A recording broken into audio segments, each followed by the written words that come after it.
A gente começa falando a respeito daquilo que é a notícia de última hora. Isso foi há instantes atrás, conforme o desdobrar do acordo e da possibilidade de paz já vinha se desdobrando desde que o presidente americano Donald Trump ontem anunciou então que o acordo havia sido alcançado pelas partes. Confira o que disse então a liderança do Hamas quanto ao fim da guerra instantes atrás.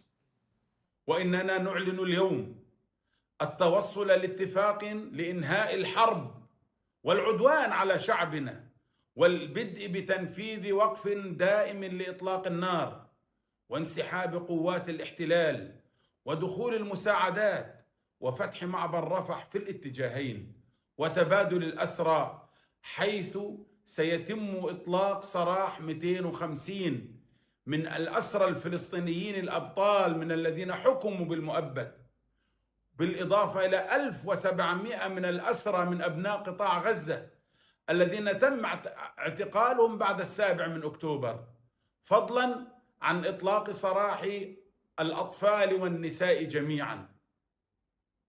وقد تسلمنا ضمانات من الإخوة الوسطاء ومن الإدارة الأمريكية مؤكدين جميعا أن الحرب انتهت بشكل تام. Muito bem, isso foi o que disse então a liderança do Hamas. Isso vem depois de ontem à noite o presidente americano Donald Trump anunciar o seguinte, dizendo que estava orgulhoso de dizer que Israel e Hamas assinaram na primeira fase do plano de paz. Significa que todos os reféns serão soltos muito em breve e Israel irá remover suas tropas para uma linha concordada como a primeira parte de uma paz duradoura, forte e, ele usa a palavra everlasting em inglês, que eternamente perdure. Todas as partes serão tratadas justamente, esse é um grande dia para o mundo árabe, muçulmano, Israel, todas as nações ao redor e para os Estados Unidos da América. E nós agradecemos os mediadores do Catar, do Egito e da Turquia que trabalharam conosco para fazer esse dia sem precedentes acontecer, esse evento histórico e sem precedentes acontecer. Abençoados sejam aqueles que fazem a paz. Donald J. Trump, presidente dos Estados Unidos. Muito bem, a gente ouviu a declaração do Hamas de instantes atrás e a gente resgata essa publicação do presidente americano que inicia esse ciclo de notícias tão interessante ontem à noite. Eu vou desenrolar com vocês, na sequência do segmento, o que a primeira fase do plano de 20 pontos prevê e algumas das coisas a seguirem adiante. Depois, mais adiante no programa, eu vou estar passando com vocês em detalhes, por pontos históricos, pelo que isso significa para o futuro do Oriente Médio. Não estarei sozinho.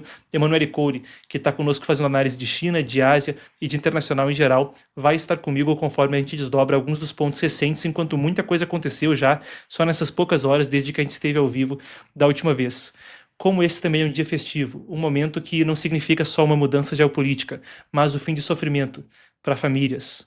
Não só aquelas que tiveram seus entes queridos tomados, mas de toda uma nação que viu seus filhos mortos numa guerra, sejam eles civis, com casualidades terríveis acontecendo, como toda guerra tem costumando, ou aqueles que são soldados arriscando suas vidas pelo que entendem ser a proteção de sua nação e de seus entes queridos.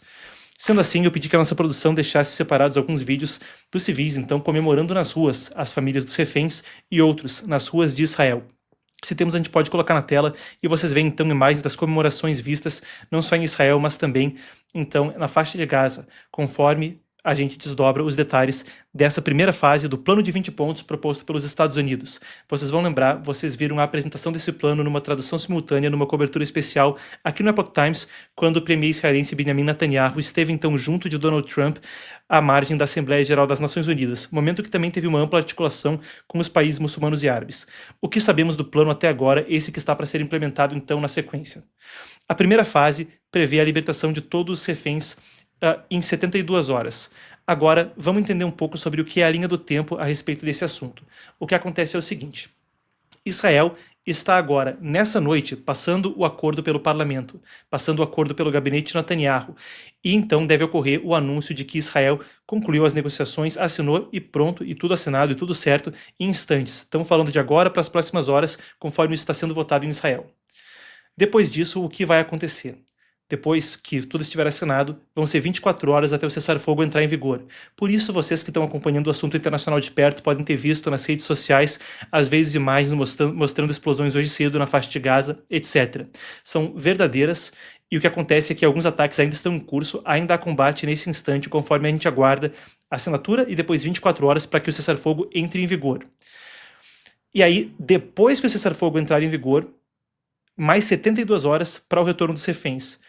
Trump estima que isso aconteça entre segunda e terça-feira, o que também é um momento onde ele pretende estar no Oriente Médio. A gente vai passar em mais detalhes sobre isso em instantes. Além dos reféns vivos, vem também os restos mortais daqueles que foram assassinados em cativeiro. O prazo fica então até segunda, terça-feira, dependendo do fuso horário. Significa essencialmente então a devolução completa, aquilo que busca-se desde o início do conflito. A estimativa é de que sejam 20 vivos e 28 mortos. O Hamas teria declarado incerteza sobre o paradeiro de 9 dos mortos. Então já há esforços também para tentar entender como localizar eles, como encontrar eles e como fazer com que isso ocorra de forma a encontrar os cadáveres e devolvê-los às famílias. De acordo com os termos, os reféns devem ser entregues de uma vez e sem cerimônias públicas, como houve anteriormente por parte do grupo terrorista, cerimônias públicas de entrega dos reféns em outras libertações, onde foi uma coisa muito midiática, um espetáculo macabro, uma situação onde a humilhação era prevalente para os reféns que estavam sendo soltos, e havia aí uma coisa, bom, uma cerimônia terrível para a soltura dos reféns, onde tinham que passar por corredores cheios de civis e cheios de terroristas do Hamas. Depois, na segunda fase, começa a desmilitarização de Gaza. Israel vai retirar as tropas para uma linha de segurança que foi previamente acordada, enquanto o Hamas vai iniciar a troca das armas, ou melhor dizendo, a entrega das armas. Caso contrário, o processo vai ser interrompido. Então, caso o Hamas não entregue as armas, primeiro soltura dos reféns, depois entrega das armas e recuo israelense. Se o Hamas não entrega as armas, nada feito. Um diplomata israelense que estava então entre os negociadores no Egito, no resort Sharm el-Sheikh, disse que o clima na mesa de negociações foi bom e que a pressão internacional sobre o Hamas também acelerou esse avanço. As palavras dele para a imprensa foram que o ritmo das negociações mudou, com o mundo árabe também pressionando o Hamas. A gente vai falar mais a respeito da articulação internacional que fez isso acontecer. Trump também teve participação direta unindo Catar, Egito e Turquia em um único corredor, um único canal de negociações com os enviados americanos. Jared Kushner é o genro de Trump, próximo de Netanyahu. A filha de Trump mais velha, a Ivanka, é casada com ele, ela que também se converteu ao judaísmo, e Jared Kushner, claro, é uma pessoa de ancestralidade judaica. Steve Witkoff, também de ancestralidade judaica, mas mais relevante que isso, aquele que é o negociador, o enviado especial dos Estados Unidos para o Oriente Médio, também esteve acompanhando presencialmente. Eles dois aterrissaram hoje mais cedo e já estão em Israel. Aterrissaram hoje por volta de 11 horas da manhã, horário de Brasília, em Israel. Uma das exigências do grupo terrorista palestino seria a libertação de membros da força de elite Nukba, que estiveram envolvidos diretamente nos massacres de 7 de outubro. Eles estão atualmente presos em Israel. Há informações ainda contraditórias. As primeiras dizem que esse pedido não foi aceito, mas prisioneiros palestinos de alta relevância permanecem fora do acordo, enquanto outros tantos vão ser soltos. Fica decidida a libertação de um grande número, tá? 1.700 moradores de Gaza que foram presos depois de 7 de outubro vão ser liberados, e ainda 250 palestinos cumprindo prisão perpétua, alguns deles terroristas condenados com o devido processo legal. Para amanhã, as forças de defesa de Israel devem ir se retirando, ou vai depender também da soltura dos reféns. O que a gente separa aqui para vocês são alguns mapas que ajudam a gente a entender mais ou menos qual é o cenário. Então esse que vocês veem agora mostra qual é a linha amarela, a chamada linha amarela que vem com esse acordo. As forças de defesa de Israel devem fazer um recuo, com alguns ajustes aí, mantendo cerca de 53% do controle da faixa de Gaza. Essa é a linha para onde as tropas vão se realocar, não é um lugar geográfico, é uma linha teórica, uma linha desenhada nesse mapa, então vocês estão vendo aí na tela, melhor ainda de tela cheia. Dentro de Gaza, na segunda fase do plano de paz, basicamente essa linha foi acordada para reconfigurar a presença israelense. A gente deve ter aqui um outro mapa com mais linhas, e aí vocês veem, essa linha vermelha que foi muito mencionada nas negociações também não é uma linha geográfica, é um limite político-militar. Então, no contexto do acordo, Israel não aceitou, então, recuar tão fundo nessa linha vermelha. É esperado que o Hamas liberte, então, na segunda ou na terça-feira, como a gente falava. Linha do tempo, Israel assina agora, enquanto você está assistindo esse vídeo, o cessar-fogo entra em vigor em 24 horas, ou seja, já a essa hora, na sexta-feira, o cessar-fogo deve estar em vigor e 72 horas depois vem a soltura dos reféns. Isso deve acontecer segunda ou terça-feira, e Trump deve viajar no domingo, deve chegar em Israel e deve estar lá para a soltura dos reféns. Ele também vai fazer um discurso no Knesset, o parlamento israelense em Jerusalém. Melhor dizendo, em Tel Aviv. Eu passo com vocês aqui pelo seguinte, a gente tem aqui uma imagem, essa daqui é do Knesset, que foi iluminado, então, nas cores da bandeira dos Estados Unidos, conforme Trump aceitou o convite para discursar. Vocês já viram isso hoje mais cedo na nossa cobertura, mas então, com o aceite, Trump se tornará o primeiro presidente americano a fazer um discurso no parlamento israelense. Tá aí o registro, o Knesset iluminado nas cores da bandeira dos Estados Unidos, hoje mais cedo. Hoje mais cedo, como assim, Marcos? Tá escuro aí na foto? É o fuso horário, pessoal. Em Israel são 6 horas mais tarde, então quando isso foi anunciado hoje pela manhã, horário de Brasília, por volta, nem tão de manhã, almoço, 1 da tarde, quando essa foto foi tirada, já era de noite em Israel. Agora mesmo é de noite lá e segue então a votação, o gabinete discutindo e a assinatura do acordo, a burocracia passando por isso e os devidos processos para que haja a ratificação então desse acordo, seguindo a legislação israelense e de acordo com a forma como o parlamentarismo funciona no país, certo? Então isso é parte do que a gente sabe agora, até agora, pelo menos quanto ao desafio da reconstrução, ou melhor dizendo, quanto à questão do acordo e dos pontos acordados. Agora, o que vem adiante, conforme a gente fala de uma segunda fase, também é nebuloso. Vale a pena acrescentar aqui, enquanto há agora a justificada, digna e até bela euforia pela paz que vem adiante em povos pelo Oriente Médio e pelo mundo, segue um desafio tremendo adiante. Claro, a questão de garantir a paz, de forças de segurança que devem manter isso em vigor, de países pelo Oriente Médio que vão destinar fundo, e países pelo mundo que vão destinar fundos para a reconstrução de Gaza. Eu pedi que a nossa apuração trouxesse também, para manter você bem informado, um pouco mais sobre isso, e vocês vêm aqui à tarde mudar abaixo de mim sobre o desafio da reconstrução em Gaza. Com o cessar-fogo a caminho, o caminho do futuro de Gaza no pós-guerra começa a ganhar algum contorno, apesar de muitas incógnitas permanecerem. A reconstrução e a governança, como não poderiam deixar de ser, vão ser desafios complexos. O plano americano prevê que um comitê tecnocrático palestino, com supervisão internacional, assuma o controle de Gaza depois da guerra. Agora, e a autoridade palestina? E explicando, quando a gente fala a respeito de governança na região, a gente fala também a respeito de um cenário onde há a autoridade palestina que governa a Cisjordânia, então entre a Jordânia e Israel, outro território, a Cisjordânia, e então o Hamas governando a faixa de Gaza. A expectativa, ao longo de negociações, era que a autoridade palestina fosse eventualmente assumir o controle do Hamas. No estado da autoridade palestina, no momento, isso seria uma linha vermelha para Benjamin Netanyahu e para Israel. Entretanto, esse ainda vai ser o caso, mas deixa eu explicar o que vai acontecer. A autoridade palestina assumiria, mas para isso vai precisar implementar uma série de reformas significativas, realizar eleições, faz tempo que não acontece, o Mahmoud Abbas já está ali há mais tempo do que originalmente se imaginava que ele permaneceria. Enquanto isso, governo interino, tecnocrático. Um dos cotados para supervisão, vale a pena até acrescentar, ele até se reuniu com o Trump na Casa Branca tempos atrás para falar sobre isso, é o ex-premier britânico Tony Blair, um sujeito do Labour Party, do partido mais à esquerda do Reino Unido, mas uma pessoa que tem tradicionalmente uma atenção especial pela questão do Oriente Médio e, claro, o Reino Unido e a França em particular, quando a gente volta lá atrás, assumiram aquela região depois da Primeira Guerra Mundial e tem um laço histórico profundo. Afinal de contas, aquilo lá era uma região que estava sob soberania britânica antes da criação do Estado de Israel. O Tony Blair foi premier britânico entre 97 e 2007, uma figura que até em círculos progressistas, quando a gente fala aí de espectro da política mais à esquerda, centro-esquerda, um cara que é uma figura notória, muito conhecida, muito referenciada.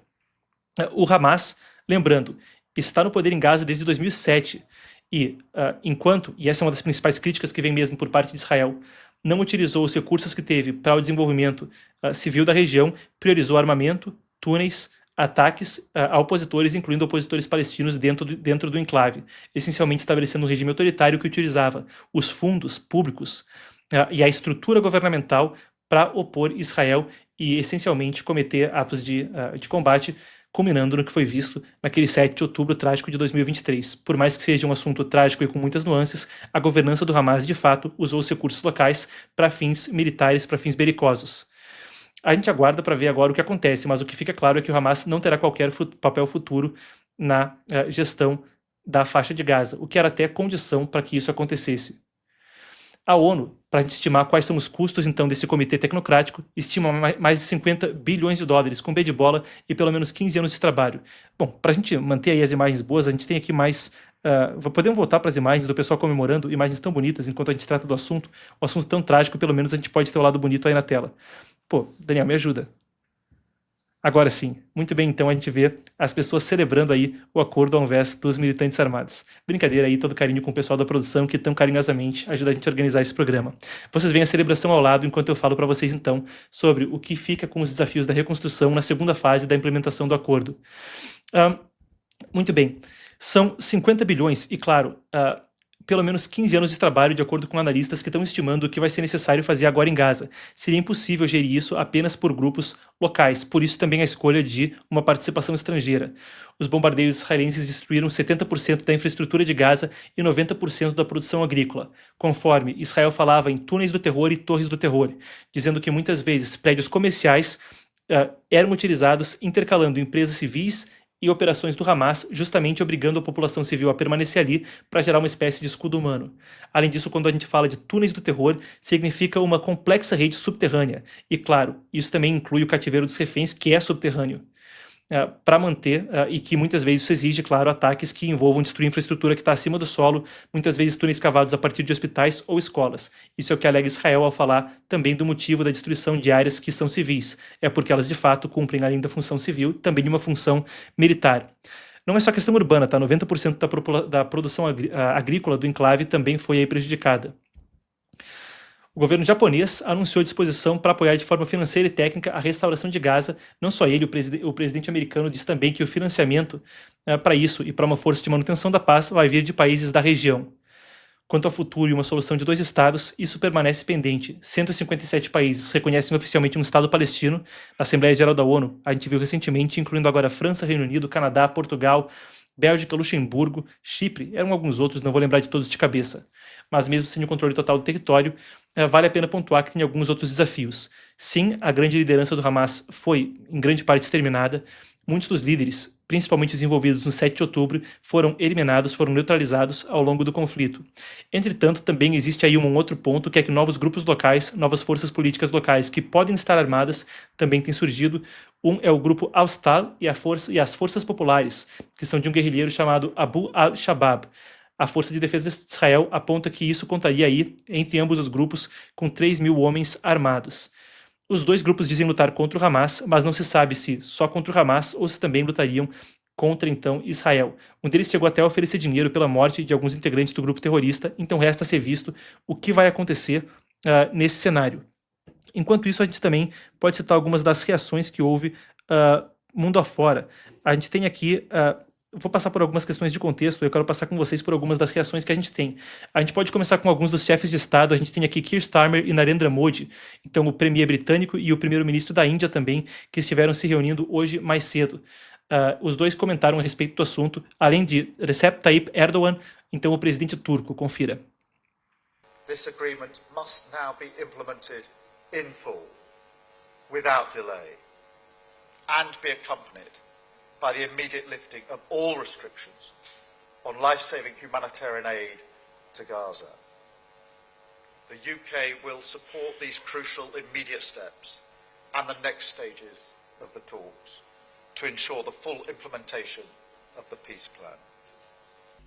Ukraine conflict और गाजा के मुद्दे पर भारत डायलॉग और डिप्लोमेसी से शांति की बहाली के सभी प्रयासों का समर्थन करता है. Gazze'nin tekrar ayağa kaldırılabilmesi için uluslararası toplumla birlikte yeniden imar faaliyetlerine destek olacağız. Muito bem, e aqui a gente tem também mais algumas das questões que vêm aí. Por exemplo, da Arábia Saudita, que foi também um player muito importante em termos de chegar a esse acordo. A gente passa com você por algumas das sessões internacionais. Isso é uma declaração do Ministério das Relações Exteriores da Arábia Saudita, que diz então que o Reino da Arábia Saudita expressa um bom acolhimento do acordo alcançado em Gaza e o começo da implementação da primeira fase da proposta do presidente Trump para encerrar a guerra na faixa de Gaza e pavimentar o caminho para uma paz abrangente e justa. Depois a gente tem aqui então o Estado da Palestina, que também fez então a declaração. A gente viu ela tem vídeo recentemente, vocês acompanharam no início então do programa. O Pedro Sánchez, da Espanha, trouxe à tona o seguinte: o governo espanhol acolhe com satisfação as notícias vindas do Médio Oriente e espera que isso marque o início de uma paz justa e duradoura. Agora é hora de dialogar, ajudar a população civil e olhar para o futuro. Com esperança, mas também com justiça e memória, para que as atrocidades vividas nunca se repitam. Emmanuel Macron, presidente francês, disse que tem grande esperança pelos reféns e suas famílias, pelos palestinos em Gaza e por toda a região. Ele recebe bem o acordo alcançado ao longo da noite para a soltura dos reféns e o cessar-fogo em Gaza, e então elogia os esforços do presidente Donald Trump assim como dos mediadores do Catar, do Egito e da Turquia, que ajudaram a fazer isso acontecer. Ele pede que todas as partes cuidem dos termos e que esse acordo precisa marcar o fim da guerra e o início de uma solução política baseada na solução de 2 estados. França está disposta a contribuir com isso. Ursula von der Leyen, a chefe da União Europeia, também elogiou, bem como Javier Milei, para falar aqui para a América do Sul, então, também elogiou o presidente Donald Trump por chegar a um acordo de paz histórico e falou que hoje, um dia antes do 2º aniversário do trágico ataque de 7 de outubro, assinou a fase 1 do plano de retirada e a libertação de reféns ainda em cativeiro. Gostaria de aproveitar essa oportunidade para anunciar que assinarei a indicação de Donald Trump para o Prêmio Nobel da Paz em reconhecimento à sua extraordinária contribuição para a paz internacional. Qualquer outro líder com tais conquistas já o teria recebido há muito tempo, e aí um palavrão. Pô, pessoal da produção, me ajuda aí, a gente tem diretrizes editoriais quanto a isso, tirem as crianças da sala. A gente sabe que o presidente argentino fala essas coisas, mas não dá para colocar no ar, né? E aí ainda, a última notificação que se teve do Brasil, pelo menos até esse instante, enquanto a gente está transmitindo, foi uma nota que veio por parte do Itamaraty. Isso não foi tão recente, foi ainda no dia 4, quando havia o anúncio por parte dos Estados Unidos e de Israel. Não houve, então, nenhuma notificação desde agora, nesse instante, pelo menos até a hora da transmissão. Você que está vendo ao vivo, não tem até agora. Você que está vendo isso num corte mais tarde no YouTube, pode ser que a gente tenha então alguma questão aí que já tenha vindo à tona se você está assistindo no corte. Muito bem, agora para ver aqui, vamos ler a nota do Itamaraty, vai valer a pena a gente passar por isso, afinal de contas, a nota anterior do nosso país. O Itamaraty falou brevemente o seguinte, nota curta. Disse que saúda o anúncio do acordo entre Israel e Hamas para novo cessar-fogo na faixa de Gaza por meio da implementação da primeira fase do plano para pôr fim ao conflito, transcorrido 2 anos de seu início. Reconhece nesse contexto o importante papel desempenhado pelos Estados Unidos e valoriza a atuação dos demais países mediadores, Catar, Egito e Turquia. O acordo, caso venha a ser efetivamente implementado, deverá interromper os ataques israelenses contra Gaza, os quais provocaram mais de 67 mil mortes. Uma ressalva, pessoal, até gafe nossa, que não colocamos o número de mortos lá atrás quando falávamos do prejuízo financeiro. Esse número é divulgado pelo Ministério da Saúde do Hamas e existe uma contestação por parte de Israel, dizendo que o número não é confiável, porque, afinal de contas, uma das formas como o Hamas atua é também com guerra de informação. Não só o Hamas, é uma coisa comum da guerra moderna, que haja guerra em termos de informação e em termos de tentar dominar o debate público. Então, 67 mil mortes, alega o Hamas, para deixar uma ressalva quanto a isso. O governo brasileiro também citou o deslocamento forçado de quase 2 milhões de moradores e devastação sem precedentes, e de fato em Gaza esse é o caso. O Brasil também exorta as partes a cumprirem todos os termos do acordo, engajarem-se em boa fé em negociações e ainda reafirma a convicção em uma paz justa, estável e duradoura no Oriente Médio, passando pela solução de 2 estados. Fica aí a declaração, então, do Itamaraty. Isso é parte do que acontece conforme a gente pontua, então, as reações e um dia verdadeiramente histórico, as últimas 24 horas, do que acontece no Oriente Médio.